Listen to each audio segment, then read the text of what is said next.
Hi everyone, it's Paul Miller, the Free Time Free Spill podcast, and the podcast is about um, it's free time, free spill, free time for your free time pleasure, and free spill because we're spilling out information and gems that you can take with you.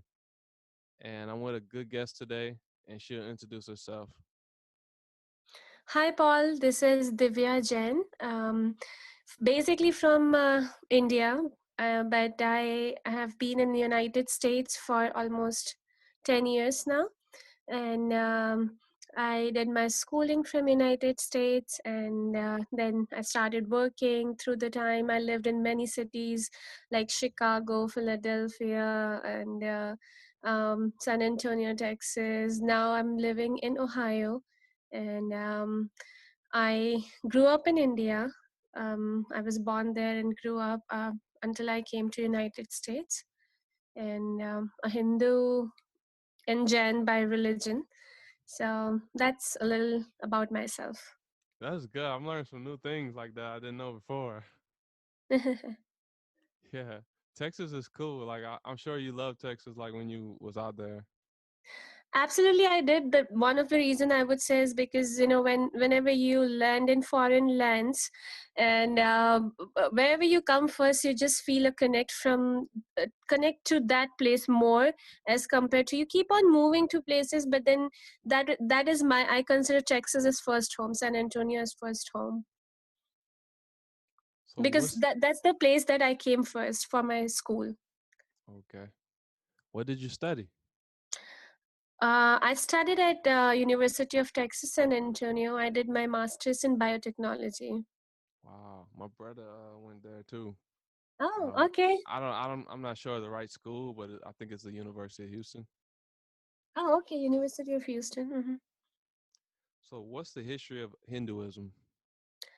Um, so talking about history, it's gonna be really, really vast because the religion itself is considered to be like honestly billions of years old, even though the historians say that the Vedas, which are the main sacred text of Hindu um, religion, that they state that around 1500 to 500 BCE, before Christ. And originally I would say that if you go by the text, and as it is mentioned in Vedas itself, that the age of earth itself, that how it is stated in Vedas, it's said to be 155 trillion years old. And how they have come to that age is that they have divided Hinduism, or sorry, the ages of earth in four groups called as Satyuga, Treta Yuga, Dwapar Yuga, and Kali Yuga. So they came to be the calculation of 4.32 million human years when they calculated these years, and they added these years together of the yugas. So yugas is basically the age, or the, you can say, cycle of um, years or age of earth, which is divided into four yugas. Now when they calculated this, and with some other calculation, the total age came out to be 155 million years of this earth, 4.32 million year for this earth. Yeah. And total sorry Oh, you so you keep going. Okay. The total age that came out to be after all the calculation is 155 trillion human years for this Earth per se, and it's a big calculation there. So the total age of universe that they have calculated is 311.04 trillion years, which are human years. So in that way, they have calculated. So that's how that old I consider Hinduism to be. Honestly, I do not go by what historians say, because archaeologically and historically you can find certain objects of archaeological and historical importance, but here that might not give you the real picture that because quite possible that whatever happened to earth and ever happened in the past, that the evidences would have gone, by now, because the earth has gone through so many changes. So I consider Hinduism to be that historical. And but basically, the books, the sacred texts itself are that old. And then the religion actually started to be as a conglomeration of many ideas. And that's how we consider it to be. Okay. So as I was saying that this is the world's third largest religion, with close to 1.25 billion followers all around the world. How did it come in origin? Nobody knows. But basically, we consider that Sanatan Dharma. So, the other name for Hinduism is the Sanatan Dharma, which is the eternal way. And that refers to the ideas that its origin basically lie beyond human history. And those ideas are revealed in Hindu texts, which are Vedas. So Vedas are basically the main sacred books of Sanatan Dharma or Hinduism. Hinduism, actually, the term came pretty later. I think during 1830s. That's how we consider it, during the British era, when Sanatan Dharma was struggling with the identity because of the attacks from colonies, the British colonies. So they coined this term Hinduism, and they tried to collect all the ideas of Sanatan Dharma and gave the whole idea as a name as Hinduism. So basically, Hinduism is root back to Sanatan Dharma, and the books, as I said, the sacred books, which are Vedas. Vedas are considered to be the main core text of Sanatan Dharma. There are four main books, or the Vedas, which are Yajur Veda, Sham Veda, Atharva Veda, and Rig Veda. Now, these Vedas have a lot of information in terms of they have all the information about the universe, and a lot of science, of Vedic science. We call it Vedic science. There is astrological science, there is astronomical science, medicine, Ayurveda, and yoga, as well as we call Vastu Shastra, which means how to do a how to design a certain place. Let's say that if I want to design a house, how it should be accurate in terms of light, air, water, and everything, and how it's going to be to bring prosperity in your life. So that is Vastu Shastra. Yoga, as the world does it nowadays, all over the world, yoga is very famous, and everybody is doing yoga pretty much. I mean, a lot of people are aware of what yoga is. So yoga is people outside India, they would say, or the Western world would say, that it's exercise, but basically yoga is kriya, or the way how you can enhance all your chakras in your body, and you can bring them together to create something amazing, so that could lead you further in your journey to dharma, and further into liberation. So yoga is very intense. It's not just exercise. Ayurveda, which is also coming from Vedas, is the medicine science or the herb science, which because I consider that even the modern science which we are seeing today is coming out of Vedas somewhere here or there. And Vedas are still highly unexplored in terms of how, because they are very complicated in writing. So people still are working on it, and there is a lot of mystery still lying in Vedas. So this is a little bit about history of Hinduism or Sanatan Dharma. And there's a lot more to it, but I will let you ask, Paul, if you want to ask something from this. Okay. The temples that's in India, like some of those landmarks, like those like sacred places and like what are their names?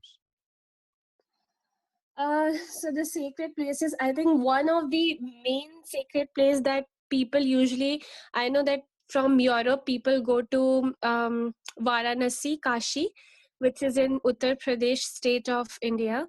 And this place has lots of ghats by the river, and it's all by river Ganga. So it is considered to be very sacred place, and people from, I know a lot of Europeans do go there. I'm not sure about how many people go from Americas, but a lot of Europeans go there. And there are other temples which lie around, mostly actually how the pilgrimages or tirth, as we say it, are designed in such a way that they lie around the rivers, most of them, or they are lying or they are built on mountains.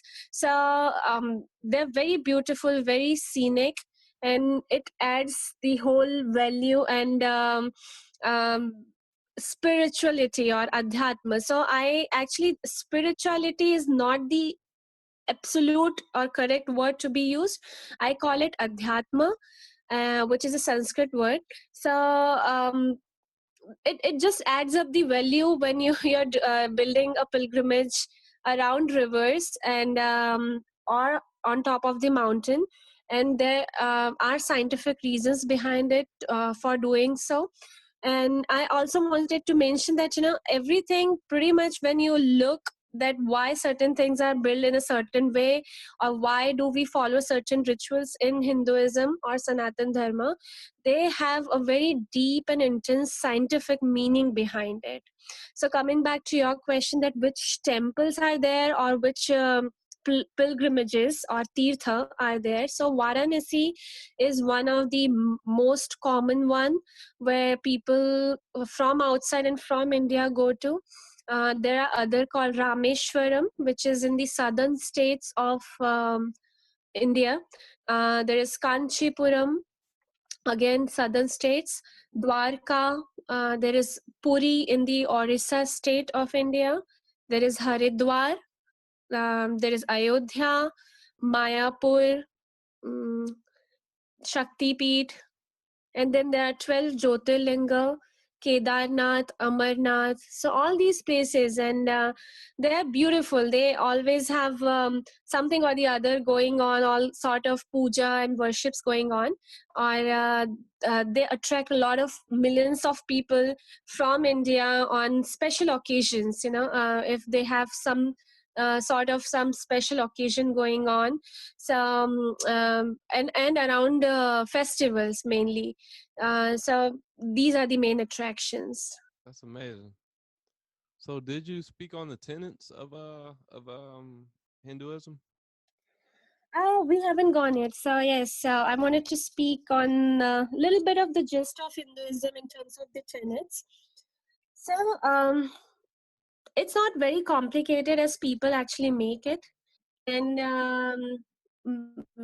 how people have presented it throughout, especially in the Western world, I want to mention, because I was listening to some videos here and there about Hinduism before doing this podcast. So they have tried to create a lot of confusion, and they tried to make it look very complex. So I wanted to synthesize it and want to present it in the easiest possible way. So basically, Hinduism believes in Atman and Brahman. Atman is the closest word that you can connect it to is soul. But exactly, I mean, they're not the literal translations, but I will call it as Atman. Or for your understanding, let make it as soul. And Brahman. So what we believe in is that everything is Brahman. So all this world has, or universe has created from Brahman, which is the infinite, which is eternal, and which is giving birth to everything, and everything is going back to it. So let's say an analogy I can give it to you is that an ocean, let's consider Brahman as ocean. Yeah. And so you take something out of that ocean, you take some water out of the ocean, and the water in some other form will come back to the ocean. So that's how Brahman is. So Sanatana Dharma considers that everything has been originated from Brahman, and everything is going to go back to Brahman. The other thing, which is very important, is that we have Atman. So this Atman has also, our soul, has also come from that Brahman, which is the infinite, which is universal, which is beyond explanation, and so we as Atman have come from that Brahman, and we consider everything has Atman. So everything has Atman in it, even the animals, the plants, everything. And our goal of coming onto this earth, or let's say we consider that there are many different planes where the life is possible, not just this, but there are different astral planes where the life is possible. So whoever is being born will have to diminish, and in this process of this birth, one is here to attain liberation or moksha. That is the ultimate goal of this Atman. So this Atman is coming from that eternal, universal Brahman, and our goal will be ultimately to be one with that Brahman. And for this, basically, we believe in Purushartha, which means the proper goals or aims of human life. We consider there are four Purushartha. First one is Dharma, which means the ethics or duties that we are doing. You can say So that let's again. say that Divya has been assigned some duties in this life, You can say that and again. so I'm a mom, so this is my duty towards my child to take care of her. So that's my ethics and my duties. So how am I doing it ethically, and am I a good mom? What am I trying to be a good mom, and am I doing everything that is supposed to be done for my daughter? So that's my dharma. Or this can be applied to everyone, and in all the ways possible, that as a good citizen, or presenting in this on this earth, what are you doing for the society, or are you, so that is your dharma. Artha is the second one is artha of the purushartha, which means prosperity or work. Are you, so what kind of work you're doing? So that is our second tenet. Kama, which is desire or passion, is our third tenet. And moksha is ultimately the liberation or freedom from the cycle of death and rebirth. That means salvation. And for all these, we are doing karma, which is action, which will have a consequence, later on. And we are in this samsara or sansara, in the cycle of death and birth. So these are some basic tenets, which includes that how are you doing your dharma, how are you earning, or how basically are you making a living here. So that is artha. And then in between that, karma, which is desire or passion, plays role, not just in form of a sexual desires or anything, but desire for certain things. And so that all encompasses into your karma, what kind of actions you're doing, what are your intentions, and those will lead to some consequences. And finally, the whole idea of your being is to attain moksha, which means liberation from the cycle of birth and death. So we believe that every Atman is born, and so they are into a cycle of birth, and when they die, again they are going to be in the cycle of birth, which means that we are going to reincarnate again. So we all believe in the concept of reincarnation. which means that you can be anything, like let's say I can reincarnate as a bird in next life. So, and that all will be based on the kind of actions that I am doing. So, which is karma. So, if I'm doing the right karma, then most likely I'm going to have a good birth in the next birth that I'm going to have, the good form in my next birth. But if I'm doing bad karma, then I'm going to have a bad next birth. So, not necessarily here it means that. If I'm a bird, then I'm good or bad, but I'm just giving you a perspective that yes, people can, or the Atman can transfer from human to bird or bird to animal and so on. So, but the ultimate goal of this Atman will be that based on your dharma, arth, kam, purushartha, and karma, you want to attain moksha, which is liberation from this cycle of birth and death. So that is the whole idea of Hinduism. And then again, you will be one with the Brahman ultimately. Brahmin. I love that word. I was listening to an audiobook. It's Mhm. called Bhagavad Gita. Is that how you Bhagavad, say it? right, Bhagavad Gita. Yeah, I didn't get to finish it. I was on chapter 4, and it was talking about action and stuff. I think you mentioned Right, about work and stuff, right, and it talked about controlling your mind to like to control attachments, to not have attachments and right, hatred if you right, can control your mind. But absolutely, I'm gonna go through the book. I'm gonna go through the audio book, and it sounds great. Like just hearing about Brahman and Artman. I, I right.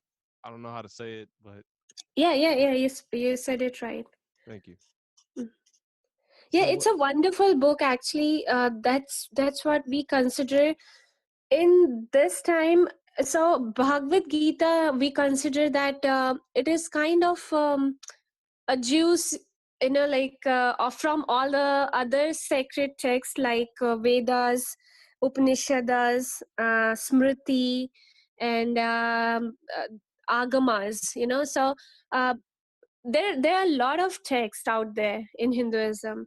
The main ones are Vedas, but then following ones we have Upanishads, we have Upanishads, and Agamas and Manusmriti or Smritis, and other books are there too. So Bhagavad Gita, I would call it as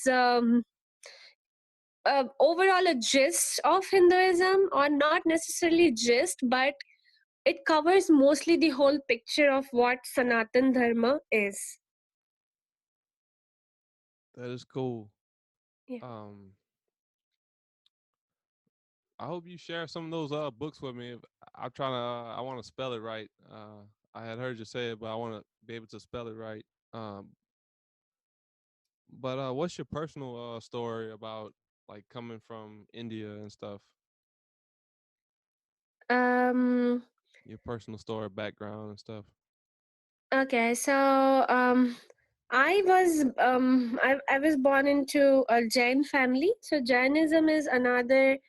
I don't call it subsect of Hinduism, but pretty much, it the whole theology is highly related to Hinduism, and I grew up in Jain, but then I followed Hinduism very closely because the main tenets of both these Jainism and Hinduism are very closely related. So I grew up Hindu and going to mandir. I am mandir. Mandir is actually temple. So again, the literal translation of temple shouldn't be. There is no literal translation, so I call it mandir. So mandir is basically where our gods are, and we go and do all the rituals, havan or dhyan, which is meditation, and japa, or chanting. Japa is basically kind of chanting, again, not the literal translation, but chanting, and all these kind of stuff. And that's how I grew up. I grew up with a lot of books around me about both Jainism and Hinduism. My parents are very um, religious people, and not my father, but my mother is actually very religious, and that motivated me to learn about dharma itself. And that's how I grew up, and I was very always very attracted to mandir, the holy shrines, and all the books. So I started meditating very early, around 6 or 7 years of age. My father is not very religious person in terms of rituals, but he is very adhyatmic. So adhyatmic is basically spiritual, but again, there is no literal translation. So I call it adhyatmic. And my father is very adhyatmic. So seeing him, I was attracted, that I was curious what does he do in meditation. So I started doing meditation close to 6 or 7 year of age, and my mother used to take me to mandir every day, and then always push me to learn about religion, learn about dharma, to start chanting mantra very early. So with her motivation, I did all of that. And I was always questioning a lot of things, and that made me to read more and more about dharma. And that's how I got connected to all of it. And I like to look at anything in a bigger picture, and then I go into the smaller details of it. So that's how I started my conversation, that to give you the gist of what Sanatan Dharma, or I don't like to call it Hinduism as such, because Hinduism is very um, recent term coined by under, I call it under pressure, but Yeah. actually it's Sanatan Dharma, the eternal way. So Okay. that's how I gave you the whole picture, and then there are like lots of theology which lie inside Sanatan Dharma. So there are like a lot of things that one need to learn. So I that's how I learned in my life, that I wanted to learn the whole theology first, and then I started doing yoga at homes. And so in our homes, we always, most of us do yoga, and it's a good practice, definitely, and it's from Vedas, our books, and ancient practice. So um, definitely we want to do it. And Ayurveda has always been part of our lives, like eating spices. So when we are eating spices, when we are cooking, we know that okay, this turmeric would be good for as an antibiotic, or it's good for your immunity, it boosts your immunity. Cumin is good, it's anti-cancerous and stuff, and other things like this. Even the herbs that we grow in household, we have good reference to why we are doing it. So we have a good reasoning to why we are doing it, how it's going to be useful. So yoga and Ayurveda has always been part of my life, at least, and I know most of the household, even though if they won't name it that okay, this is Ayurveda and yoga, but it has always been an integral part of our household and our lives. Also, most of us, a lot of us actually go to mandir, we do rituals. And I love my culture, overall. The culture, the festivals, they gave me immense joy every time. And India, actually, we have so many festivals, and because it's very diverse, so we have cultural differences, as in diversity. We say that every 4 kilometer we have diversity, of language, of water, and dress up and dressing sense. So every household is so different, Mm. and states are different, the languages are different, the dresses are different. So there is so much diversity. So I grew up, every time there was a festival around the corner, the bigger ones or the smaller ones, uh, there is so much joy in people, there is so much encouragement and motivation to live life, lots of colors, lot of different varieties of food, and there's just amazing adhyatmic environment all around, and it all compelled me towards my religion more and more. So I enjoyed being in it. I felt, very connected with the roots, very connected with the and I was always proud that this is the most ancient religion or ancient dharma which is alive on earth today. So that gave me such an immense proud and feeling of joy too. So that's how I grew up. Yeah, that's peaceful. Like I love the culture. Like I want to like I can learn a lot from you. Like I wish I was your pupil. Like if I was a student of you, like it would be great. Like just to learn stuff and like I think if I was like like under your wings or something to learn about the culture, like what do they wear and like what's the music like of Hinduism? I mean Santa Dharma. So yes, we have always been, I would say, that's not just Sanatan Dharma, but so how I see Dharma is that it's very connected to people's life, and that's what Dharma actually mean, that whatever you follow, it came from the Sanskrit word which means the root word is dhrut, which means what you inherit or what you follow. So that's how dharma word came in origin. So not just dharma by books, but how you're living it, and then everything about it becomes an integral part of it. By saying that, by which I mean that all the cultural aspect of it, like clothing, like food, festivals, everything which revolve around it gives it a whole definition. So everything is part of it. So sorry, I lost the question that you asked for. So you What's were the asking the what's dress the code and yeah, what's the clothes they wear and the music that comes from the culture? Because it's some music I don't know about. I don't know the names of it. right. So clothing is again, as I told you, it's so diverse that everywhere, anywhere you go in India. So basically, we have divided into north, south, east, west, and then central part of India.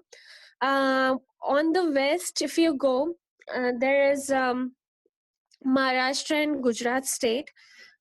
These state have their own traditional dresses, which are very different from each other, and the southern states are different, and they have different dresses traditionally, but same goes for northern and eastern states. But basically women wear uh, saris, something called saris, which is I think 5 or 6 meter long, and it's basically a rectangular 5 or 6 meter long cloth, and you drape it around the women drape it around their body. And now these draping style differ from region to region, and how I said that northern India drape it differently from southern India, and eastern and western drape it a little differently.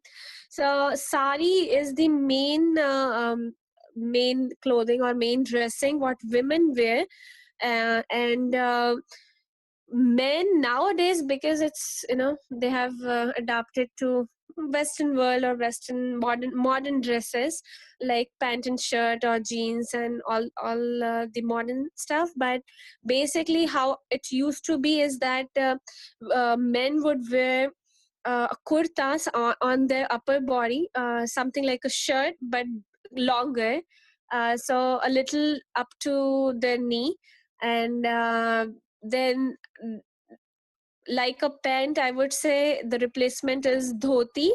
Again, it's a rectangular cloth, and it is draped in certain style, and the style does differ to region wise. And then now either dhoti or we call something called pajama. So either they put on dhoti is little difficult for them to carry around, so now they have replaced it with pajama. But earlier they used to put on dhoti kurta together, and some of the men would have a different style of caps on their head. And women is usually, very attractive in terms of their dressing, because we have a lot of jewelries and accessories. And again, it differs, the designs of them differ as per the part of India you are in. Northern, southern, western, and eastern would have different sari draping style. They will have different kind of jewelries, but basically, I mean, the jewelries would remain same, but the designs would change. So that is a little bit about the dressing. Now, and I want to say that all of these are very colorful, and that's how we connect to it. That it exuberate joy in them, it exuberate the love, and how happy people we are. And then Beauty and royalty. yes, beauty. And beauty, and actually all of it tells a story. They're very artistic, and a lot of handicraft work is being done on them, again based uh, on the culture of that region. They are amazing, they're so beautiful that it tells you a story of how they're coming and where they're coming from. And the kind of cloth one is wearing, you can actually tell them that okay, this person belongs to this region. So there is diversity, there is beauty, there is a lot of color, joy to it, and there is a lot of history to it. Then music. So everybody around the world listens to Bollywood music, and that's how they connect with it. So there's nothing wrong with Bollywood. So Bollywood is actually kind of an equivalent of Hollywood. uh, so Bollywood exists in Mumbai. And they make good movies, they make Hindi movies mostly. uh, but then there are other small industries based, or we call them regional industries, which are as I have mentioned, that all the regions speak different languages in India. So most of the state have their own languages. uh, like for example, Andhra Pradesh speak Telugu, Telangana speak Telugu. There is a state called Tamil Nadu. They have their native language is Tamil. Uh, Kerala speaks Malayalam. Punjab speaks Punjabi. West Bengal speaks Bengali or Bangla. And Gujarat speaks Gujarati. So these are some of the languages. But then most lot of states have their own native languages, and then there are some states which are heavily Hindi. So they speak Hindi language. So so we have small industries in the regions, which are the film industries in these regions. And then we have um, so the music is actually again depends on um, those regions. They have folk musics, and they have folk dancing too.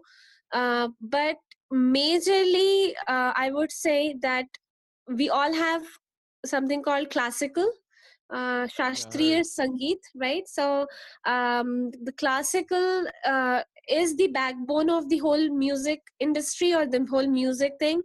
But then a lot of folk is there too, and folk is very different from classical.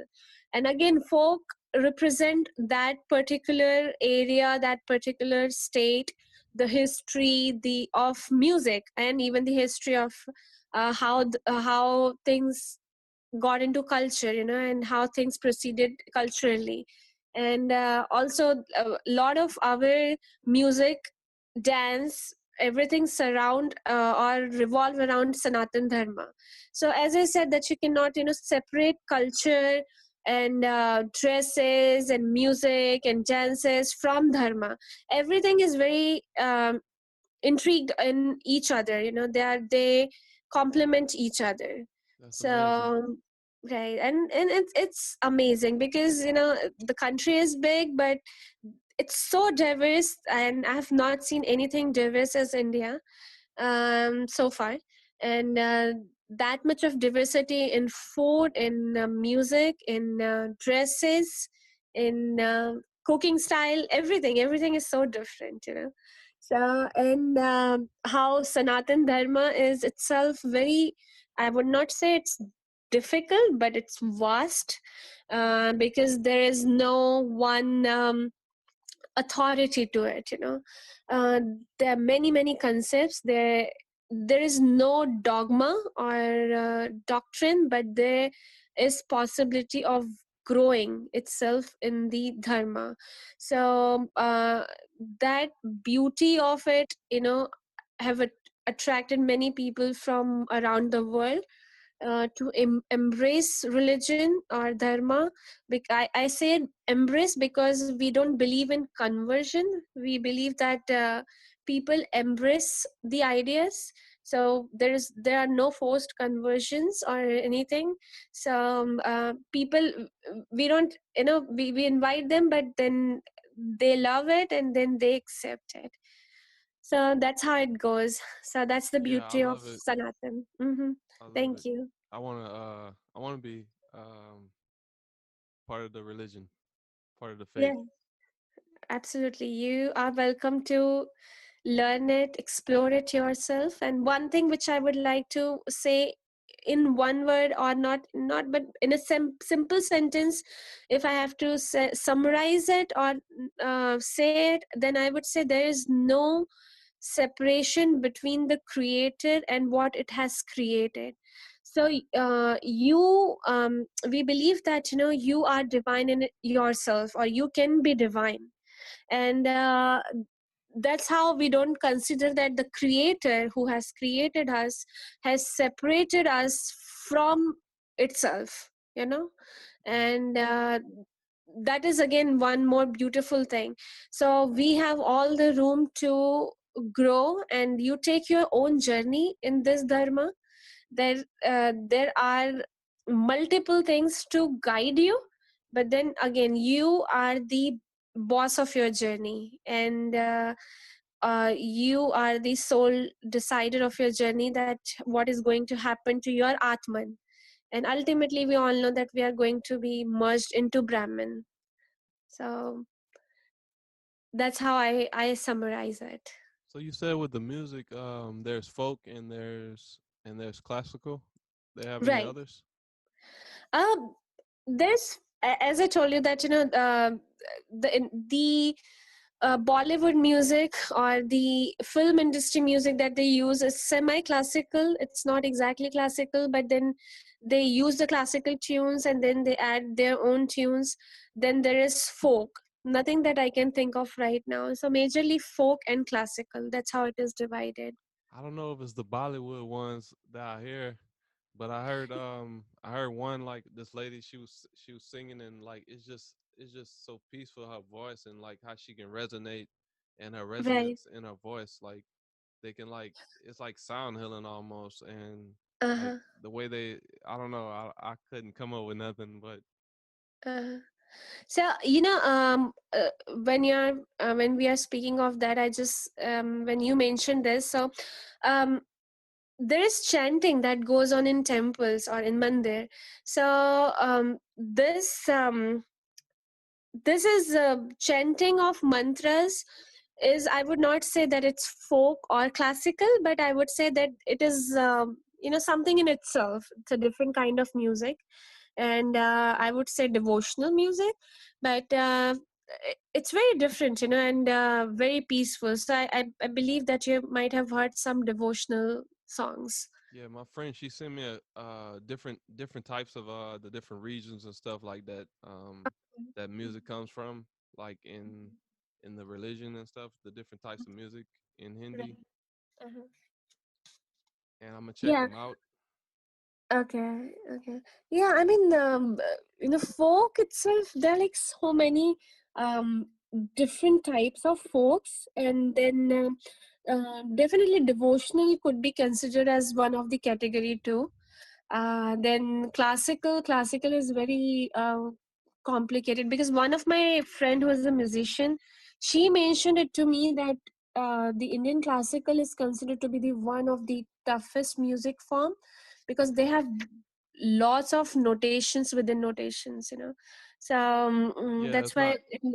it's, yeah, that's why it makes it beautiful but complicated.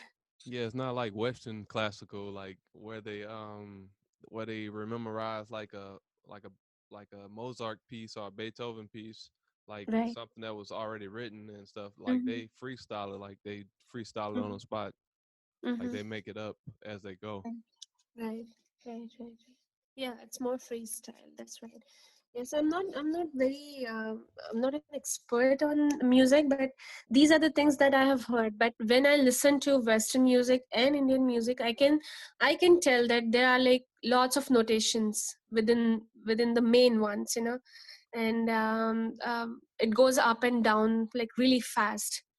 A And lot yeah, a lot of this music is passed down like from centuries, like it's just memorized, like just like telling stories, like it comes from like just like storytelling.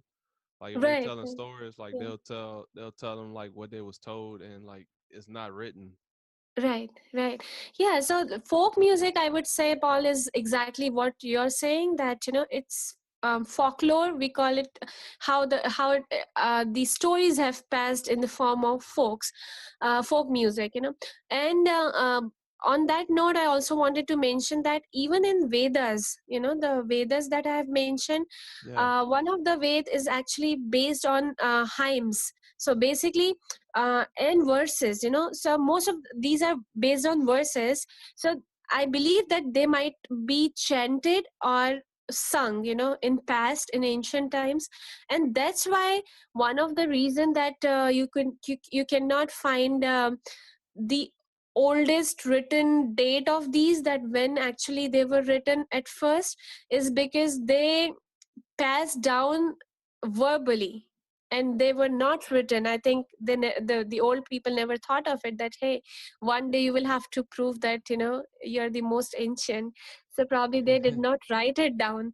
But that's how they chanted, they sung, and that's how the whole information kept on passing generation to generation, and then at some point when the writing was discovered, that they started writing it down.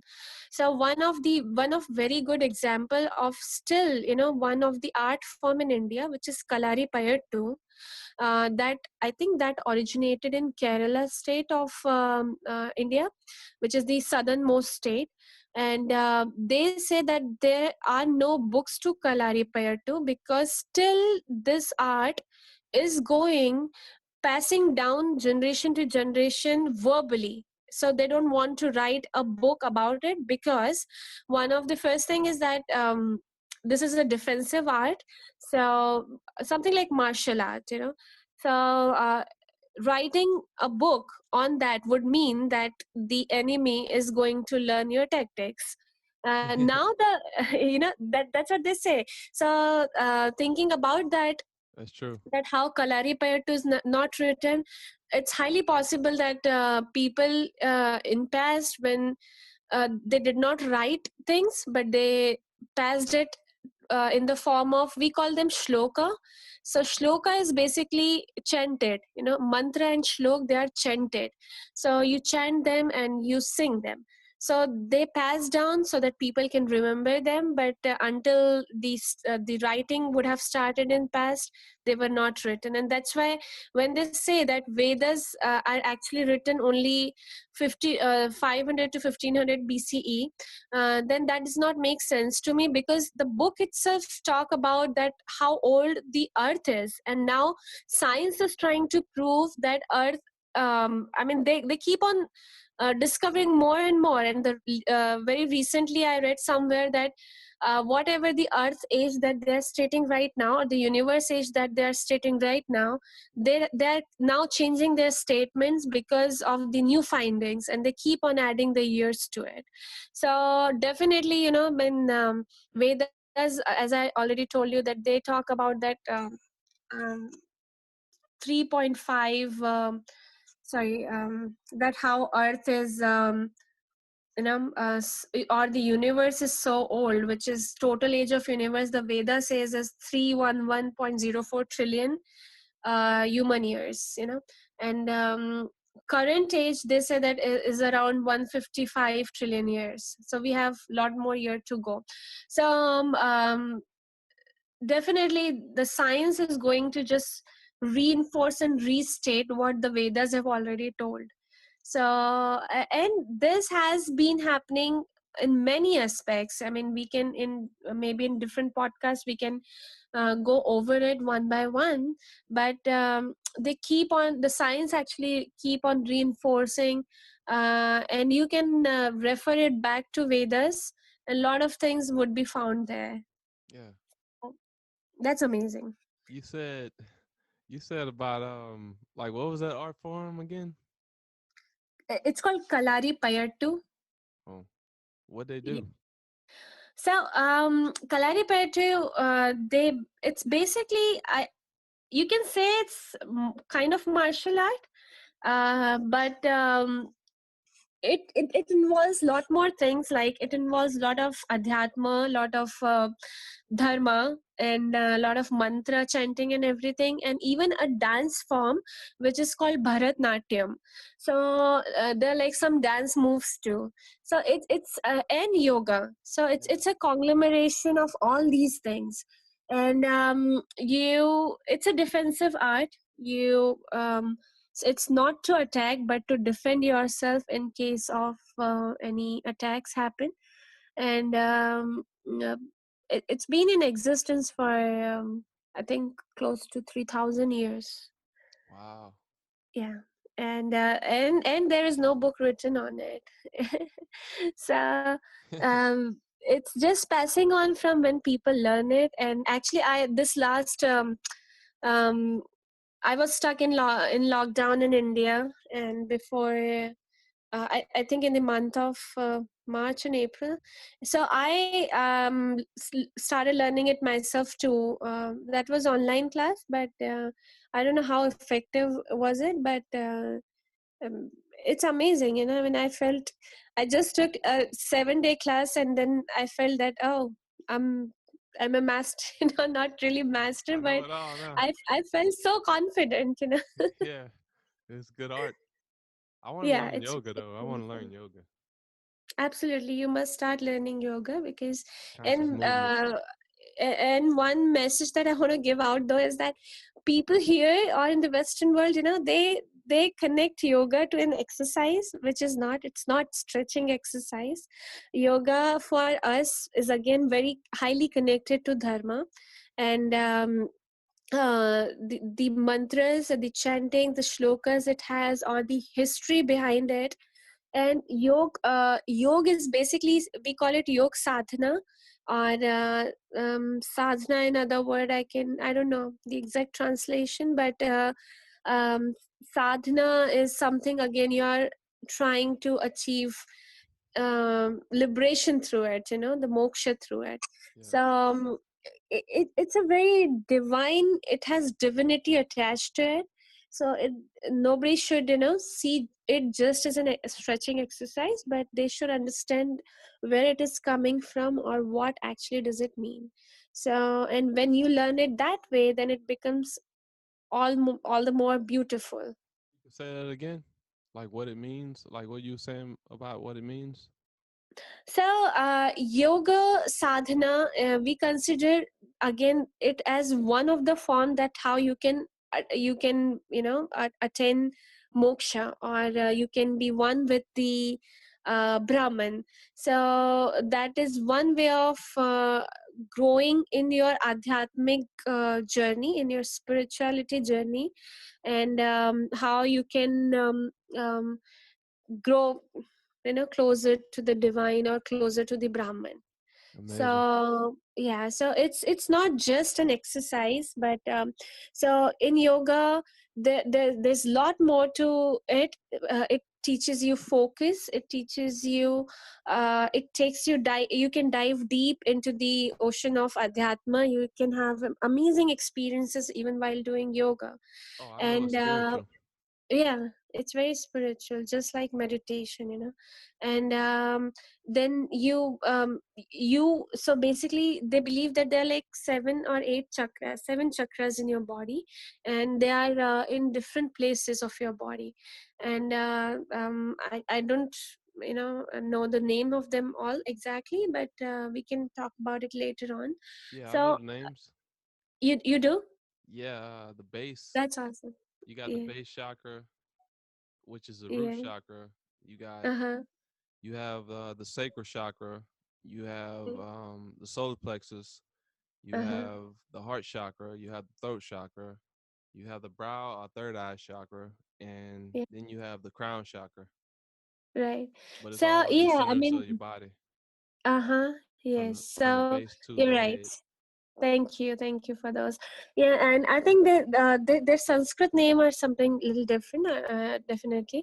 So you want to awaken those chakras by with the help of yoga and dhyan, and this way, how you know go forward in your journey of spirituality, or you know uh, making enriching your atman, so that you can attend brahman. So that's how it goes. So yoga is beautiful, it's very divine, it's very it has a lot more profound meaning than just exercise. So that's always been my request, that when people do it here, and they do it just as an exercise, it does Is not there make there's sense. different types of yoga? I think so. Yes, I'm not very aware of it, but there's Raj Yoga, and then there are different types of yoga. Okay, Yeah. so it's great Definitely, talking. what in the popular culture that we are doing. So there is Iyengar yoga, um, that we are doing these days. There's Ashtang yoga. Um, then there are a couple of other types, so which I'm not very. There's Patanjali yoga, so they have little bit differences for sure, but I think the basic of all these would be same. That's what I would consider, so I've been doing yoga myself, and I've not studied much, I've not gone much into the literature, but I would definitely want to learn more. Show me some yoga moves. Yeah, we're not on a video. Otherwise, I would have. Yeah, Okay, so I need to go out with an Indian woman because like they could teach me a lot of stuff about the culture and stuff. Like I want to learn spirituality stuff. Like yeah, I need to get me like someone that's Hindi. yeah. So you might need to learn Hindi from scratch. From scratch. Yeah, it's gonna be very new language for you. Actually, I would say, try to learn Sanskrit, and then you can easily learn other languages like Hindi, and then the sister languages which are very connected, like Bangla and Gujarati and Punjabi. So all these would be very easy for you to learn then. Okay. Yeah, I heard of Punjabi. Yeah, Punjab is beautiful state with so most of the Bollywood music, actually they use a lot of Punjabi beats, the lot of Punjabi music in their songs. I was out of questions, but I thought it was a great talk. Like it was very informative, well, insightful, and like Thank you. I learned some things. What's those books again? Like that's like almost like the Bhagavad Gita. Yeah, Bhagavad Gita um is a holy text, and if you really want to learn, I mean, lot more, then there are like multiple texts out there: Vedas, Upanishad, Agamas, and Smritis. So there are a lot more, but I think Bhagavad Gita is a very good, or Puranas. Bhagavad Gita is a very good start, and probably a lot of people just read Bhagavad Gita, and they feel so connected, and so they see the beauty of dharma, and then they start exploring more, so they go deeper into the other text. But for now, I think Bhagavad Gita would be a good start for anybody to learn Yeah. about dharma. Thank you so much. Like I learned a lot of stuff like about the culture. Like it's just amazing, like the history and stuff, like and the music and what they wear and the culture is just great. Like it's spiritual. Like I feel like awakened. Like I feel like I'm embracing like what you said. Like it feels like I feel like everything is gold. Like everything is golden and like It is, it is. I think everything is once light. you embrace dharma, it's beautiful, it's very welcoming, it's joyful, and it just gives a lot of immense happiness. There are no barriers.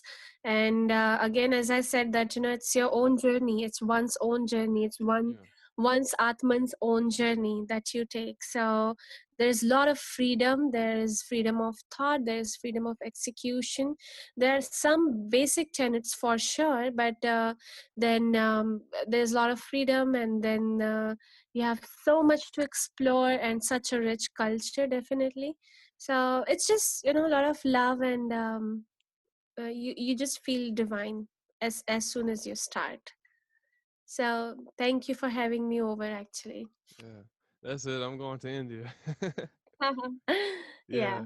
Yeah. We'll finish up in a little bit. But I do like. I feel like I'm in my room, but I feel like I'm in a temple, like in a Hindi temple, and it's just gold and stuff. Like I feel I Oh, I feel good. Like just talking that's to you. awesome. That's very good to hear. Like everything is treasure. Like gold. Like It pay is, attention. yes. Every moment is treasure, and as soon as you enter all these mandir and spiritual, sorry, the pilgrimages, or any place for that matter, it just feels so amazing. And that's the beauty of it, actually. That as soon as you start believing, or not believing, but reading about it, every moment, even if it's a difficult one, you know the goal, and it's your journey, and you start embracing the difficult times too. And that's how it goes. And I've seen people who grew apart from dharma, and then they had hard time, um to live their life. So basically, isn't it a way of life? That's how we call it. Dharma is a way of life, and it just makes you beautiful inside out, and taking you on the right path of liberation. I think Dharma. I was meant for Dharma. Yeah. It's in my heart. Yes. Yes, it is in your heart. It's in all of us, our hearts, and everybody is welcome in Bharat, aka India, and they will feel the immense adhyatma as soon as they come. And I've seen a lot of people from different parts of the world, as I said, especially Europe, Russia, and they come and they feel the instant connection, and they feel so beautiful that some of them settle down there, and some of them have actually become sannyasis, which means that um they started following the path of abstainism, and they went completely on the path of dharma. So What's they that are word not called again? sannyasi. So sannyasi is like a monk, and who have left their houses and have started following dharma completely. Like they have decided not to get married, and not to be in the family, but started living away from family, and be completely on the path of dharma. So I've seen that happening. I've seen a lot of people embracing dharma, and now Sanatan is actually making its root in different parts of the world. ISKCON is one of the reason that Sanatan is expanding, one of the big reason. And there are other sects too, which have in past have tried to go out of the country and try to expand in the other parts of the world. But now I see a lot of people go to ISKCON, and they get highly influenced by the culture, by the beauty of dharma, and then they, go to the mandir regularly. So, and then they embrace the religion. That's amazing. So, mhm. Yeah, I need to find a Hindi goddess. Yeah, you need to find a Hindi guide and goddess, and start with Yes. the very basics. That's true. Thank Yeah, you. It thank was great to have you. Peace, love, and light. And I pray, I hope good things for you. thank you, Paul, and it was pleasure to be here and speaking about Sanatan Dharma, and I'll be happy to join you again. All right. Thank you. Thank you. Good night. Bye. Good night.